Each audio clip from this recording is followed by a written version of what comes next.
Hello student, आज हम start कर रहे हैं न्यू टॉपिक वंशागति जी बहुजिनी वंशागति। ठीक है।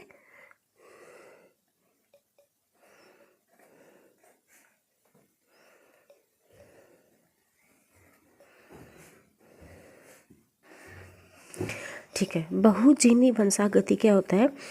जब किसी लक्षण को प्रकट करने के लिए अनेक जीन होते हैं, वो जिम्मेदार होते हैं। मतलब कोई भी एक करेक्टर है, उसके लिए बहुत सारे जीन क्या होते हैं, जिम्मेदार होते हैं। वैसे तो एक करेक्टर को या एक लक्षण को प्रकट करने के लिए एक ही जीन क्या होता है, जिम्मेदार होता है। लेकिन कई बार एक ही लक्षण को प्रकट करने के लिए अनेक जीन जिम्मेदार होते हैं। इसे क्या कहते हैं? बहुजीनी वंशागति कहते हैं। ठीक है ना। तो इसमें जो है लक्षण प्रारूप है वो तीव्रता प्रभावी जीन की संख्या पर निर्भर करता है। ठीक है। और इसी कारण इसे मात्रात्मक वंशागति भी कहते हैं। मतलब जीन की जो संख्या है वो लक्षण की तीव्रता प्रभावी पे क्या करती है, निर्भर करती है। और ये आंशिक, ये जो प्रभाव है जीन का, एक प्रभावी जीन वो केवल ना आंशिक लक्षण ही प्रकट करती है। आंशिक यानी कुछ समय के लिए। और संपूर्ण लक्षण तो तब प्रकट होता है जब सभी जीन एक साथ प्रभावी अवस्था में आ जाती है। और इसकी जो बहुजीनी वंशागति है, इसकी खोज थी कार्ल यूटर ने तंबाकू में की थी। कार्ल यूटर को वंशागति जीन बहुजीनी वंशागति का क्या कहा जाता है? बहुजीनी वंशागति का क्या कहा जाता है? जनक भी कहा जाता है। जैसे हम इसका एग्जाम्पल देखें, हमारी जो शरीर की जो लंबाई है वो बहुजीनी वंशागति है। स्किन कलर है, खोपड़ी की शेप है और नाक की टिप। हर प्रत्येक व्यक्ति की जो नाक की साइज है वो अलग अलग होती है। देखना आप, किसी भी व्यक्ति की नाक की शेप एक जैसी नहीं होती। ठीक है ना कुछ तो डिफरेंस होता ही है। जैसे मदर फादर के दोनों के करेक्टर आ जाते हैं ना, तो वंशागति मतलब नाक की टिप में चेंज हो जाता है। हस्तरेखाएं, अब इतने सारे हाथ हैं और उनकी सभी की हस्तरेखाएं क्या होती है, अलग अलग होती है। कोई भी दो व्यक्तियों की हस्तरेखाएं एक जैसी नहीं होती।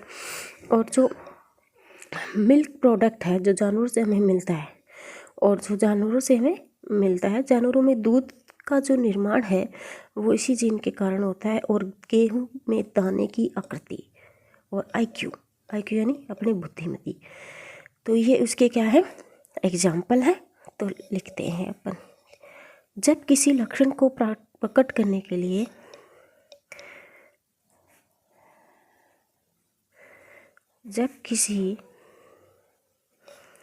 लक्षण प्रारूप को प्रकट करने के लिए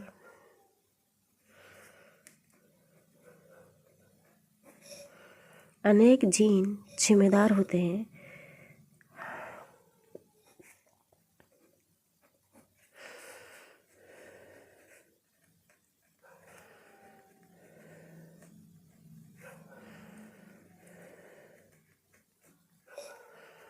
तो इसे क्या कहते हैं? बहुजीनी वंशागति कहते हैं।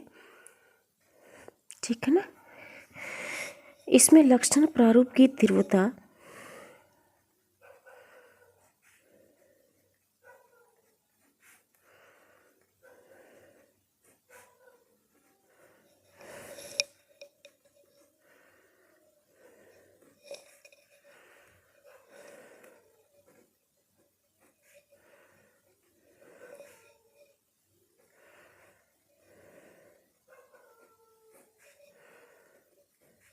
जीन की संख्या पर निर्भर करती है। और इसी कारण इसे क्या कहते हैं? मात्रात्मक वंशागति कहते हैं, क्वांटिटिव। ठीक है।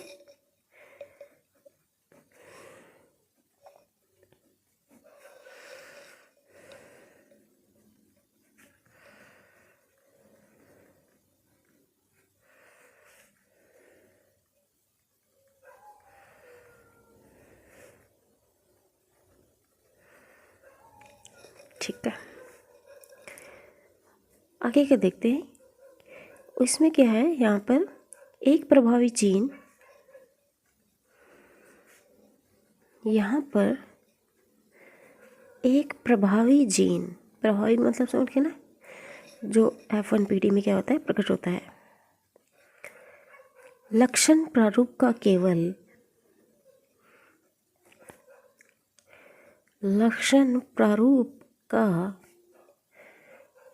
केवल आंशिक लक्षण ही प्रकट होती है।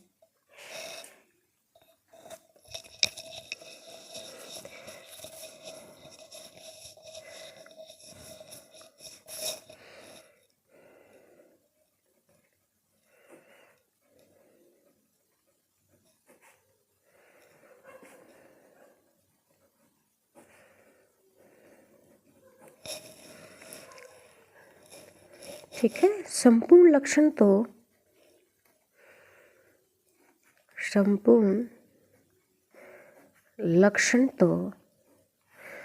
तब प्रकट होता है जब सभी जीन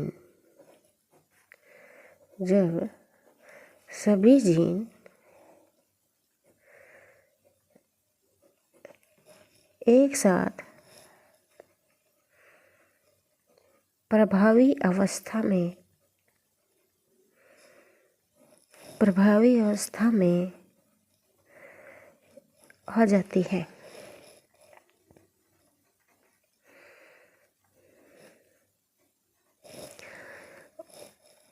इसकी खोज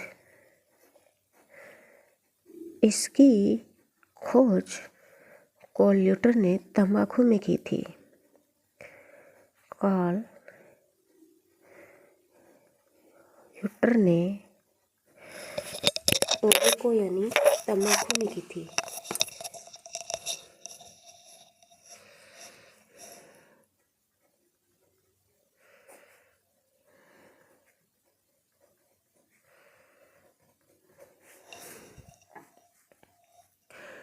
कार्ल यूटर को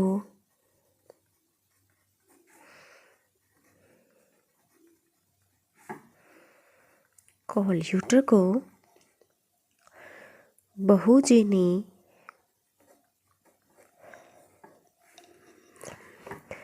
वंशागति का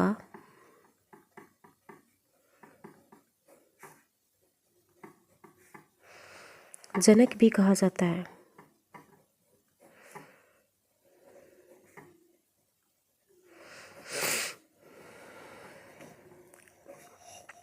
ठीक है, एग्जाम्पल इसके देखें तो देखेंगे जैसे मनुष्य की लंबाई,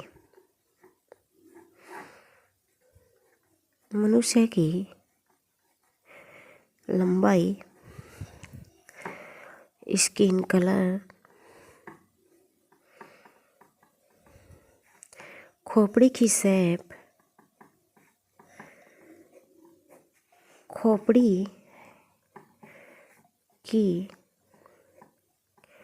शेप, नोज की टिप, हस्तरेखा,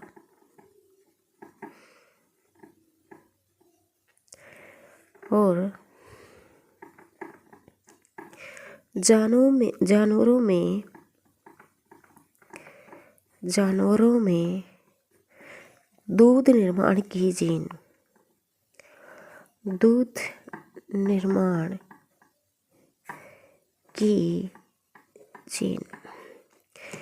गेहूं में दाने की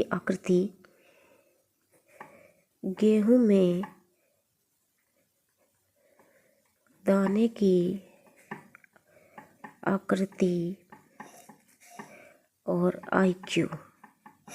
ठीक है ना। ये तो था आपका बहुजीनी वंशागति। तो ये था बहुजीनी वंशागति जो अनेक जीवों के एक साथ एक लक्षण में प्रकट होने से क्या होता है। अगला है मोनोजीन वंशागति। मोनो का मतलब क्या होता है, एक ही होता है। क्या होता है, एक ही होता है, मतलब एक जीन के कारण एक लक्षण का क्या होना, प्रकट होना। इसको क्या कहते हैं, क्वालिटेटिव जीन वंशागति भी कहते हैं।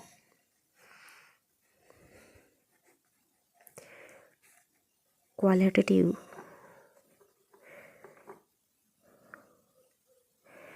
क्वालिटेटिव, ठीक है, वंशागति कहते हैं। इसमें क्या होता है, लक्षणों की वंशागति क्या करते हैं, लक्षणों की जो वंशागति का नियंत्रण एक जीन के द्वारा ही किया जाता है, ऐसी जीन को मोनोजीन या ओलिगोजीन भी कहते हैं, ठीक है ना। और इस वंशागति में लक्षण प्रारूप की तीव्रता प्रभावी जीन की संख्या पर निर्भर नहीं करती, अर्थात ये एक ही प्रभावी जीन संपूर्ण लक्षण को प्रकट करती है। जैसे मेंडेलियन लक्षण, यानी मेंडल के जो कैरेक्टर थे उस पे मोनोजीन वंशागति लागू होती है, ठीक है। अगर देखें तो इसमें क्या होता है, मनुष्य में जो त्वचा के रंग की वंशागति का अध्ययन है जो डेवनपार्ट ने किया था, वो कहते हैं कि मनुष्य में त्वचा का रंग की वंशागति 2 जीन के द्वारा निर्धारित होती है, अर्थात जब नेग्रोइड और वाइट स्किन लोगों में के बीच क्रॉस करवाया जाता है तो F2PD में 1:4:6:4:1 प्राप्त होता है। ये कौन कहते हैं, यह डेवनपार्ट कहते हैं। इन्होंने क्या किया, नेग्रोइड और वाइट स्किन लोगों में क्या करवाया, क्रॉस करवाया, फ्यूजन करवाया। तो F1PD में तो दूसरे करेक्टर है, जब F1PD में 100 परागण कराते हैं, सेल्फ पॉलिनेशन करवाया, तो उसका जो रेशो था 1:4:6:4:1 प्राप्त हुआ। अर्थात वास्तव में त्वचा के रंग का निर्धारण 3 जोड़ी जीन से नियंत्रण होता है, जिसके परिणाम स्वरूप F1PD में 1:6:15:20:15:6:1 प्राप्त होता है। तो ये उस पर लागू नहीं होता कि त्वचा का जो कलर है वो एक ही लक्षण के द्वारा क्या होता है, प्रकट होता है। ये मोनोजीन वंशागति में नहीं होता, जबकि मेंडल लक्षण में ये गुण आता है। क्या है ये, मेंडल जो करेक्टर थे उसमें त्वचा के रंग को माना गया है, जबकि उसमें नहीं है था। तो देखें, ऐसे लक्षणों की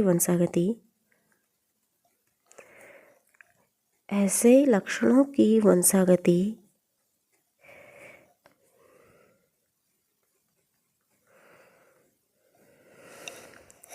इनका नियंत्रण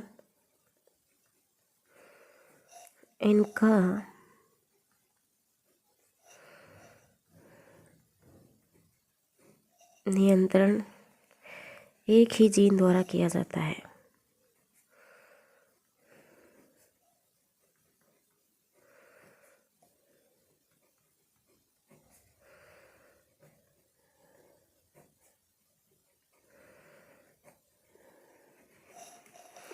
ठीक है ना।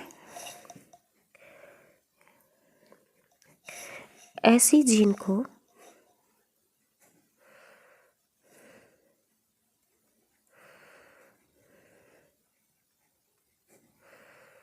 मोनोजीन या ओलिगोजीन कहते हैं।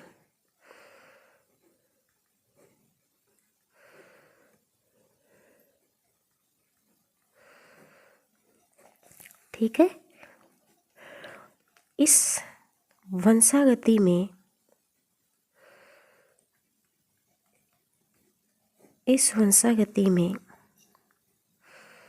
लक्षण प्रारूप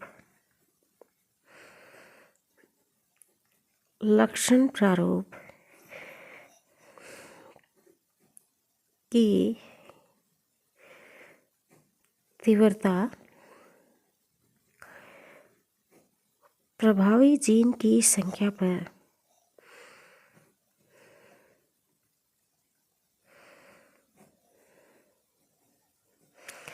निर्भर नहीं करती।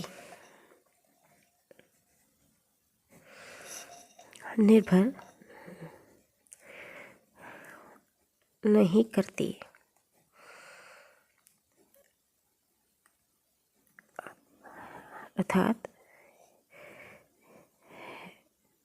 एक ही प्रभावी जीन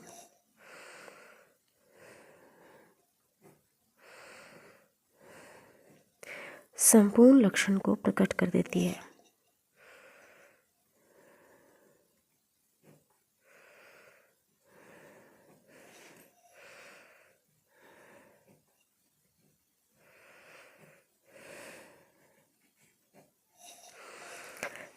जैसे मेंडेलियन लक्षण, अधिकांश मेंडेलियन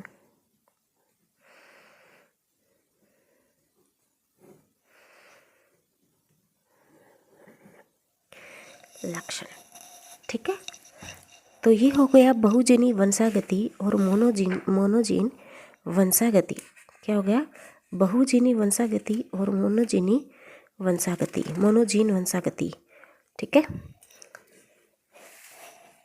मेंडलिज्म हम बोलेंगे जेनेटिक्स या फादर ऑफ जेनेटिक्स होता है, उसे कहते हैं फादर ऑफ जेनेटिक्स मेंडल को कहते हैं, जॉन ग्रेगर मेंडल।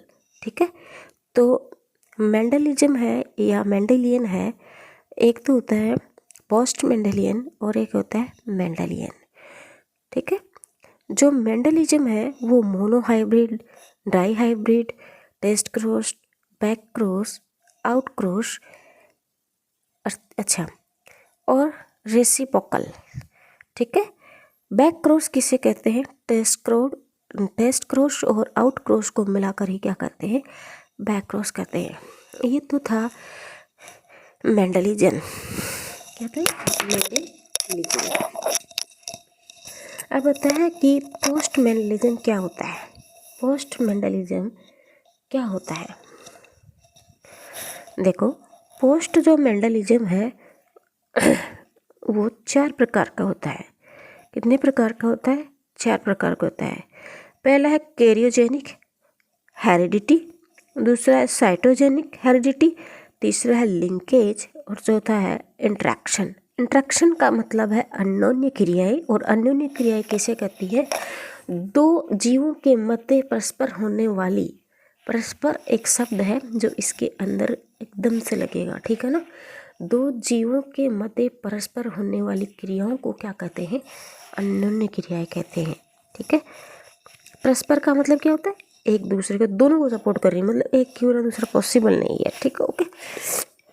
अब कैरियोजेनिक, कैरियोजेनिक है तो किस में होगी? केंद्रक में होगी। साइटोजेनिक है तो किस में होगी? साइटोप्लाज्म में होगी। लिंकेज है, ये क्या होते हैं? कंप्लीट भी होती है और इनकम्प्लीट भी होते हैं। ठीक है, इंट्रैक्शन है या अन्योन्य क्रियाएं हैं, ये एलेलिक होती है और नॉन एलेलिक होती है।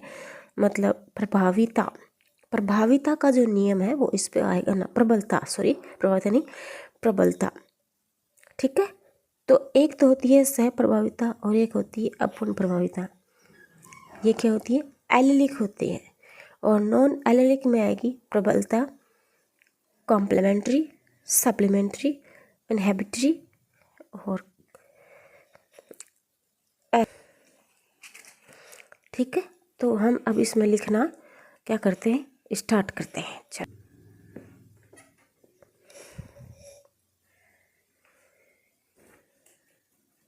जेनेटिक्स यानी आनुवंशिकी। ठीक है ना। अब मैं इसका आपको एक चार्ट बना देती हूँ जेनेटिक्स का, आप देख लेना। ठीक है ना, इसको 2 पार्ट में क्या किया गया है? डिवाइड किया गया है, मेंडलिज्म और मेंडेलियम।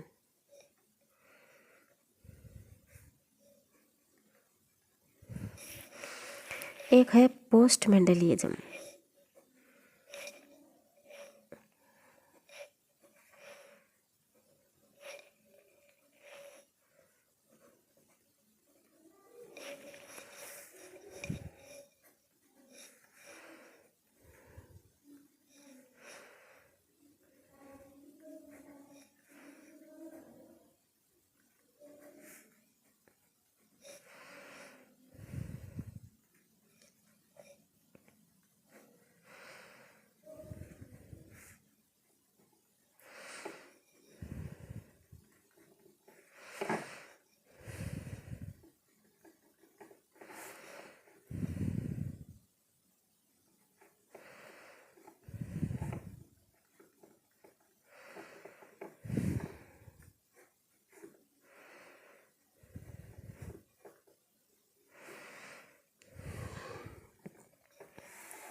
तो ये था मेंडलिज्म या मेंडेलियन, होता है पोस्ट मेंडेलियन।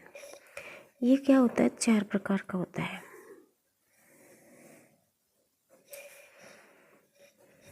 पहला है कैरियोजेनिक।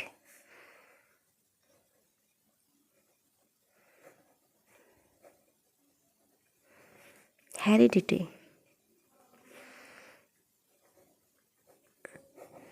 दूसरा है साइटोजेनिक हेरिडिटी।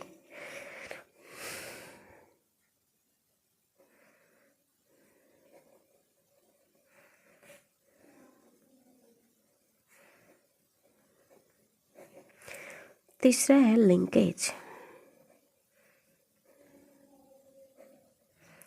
ठीक है ना, ये 2 टाइप है इसका। एक तो होता है कंप्लीट लिंकेज, एक होता है इनकम्प्लीट लिंकेज। चौथा है इंटरेक्शन।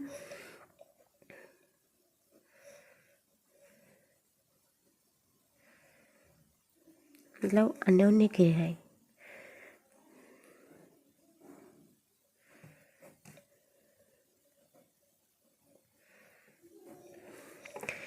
इंटरेक्शन 2 प्रकार का होता है। प्रबलता को देखेंगे एपिस्टेटिक्स में, एलिलिक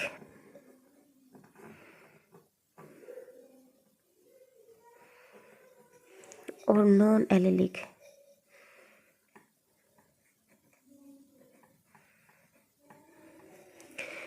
एलिलिक में आएगी सह प्रभाविता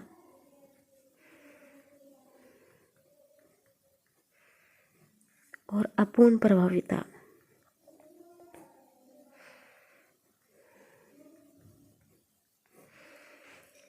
नॉन एलिलिक में आएगी प्रबलता,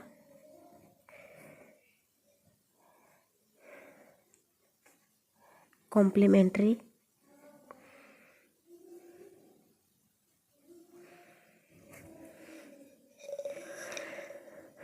सप्लीमेंट्री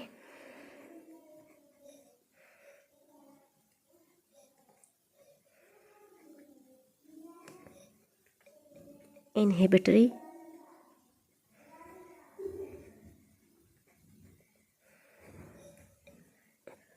और कोलैबोरेटिव।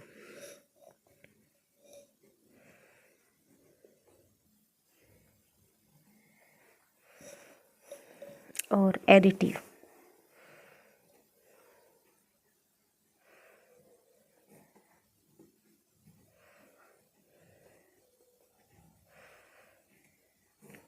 ठीक है, तो ये था आपका जेनेटिक्स और ये था उसका क्लासिफिकेशन जो अपन ने देखा है। ठीक है, थैंक यू फॉर वॉचिंग। मेरे चैनल को लाइक करो, सब्सक्राइब करो। Okay, bye.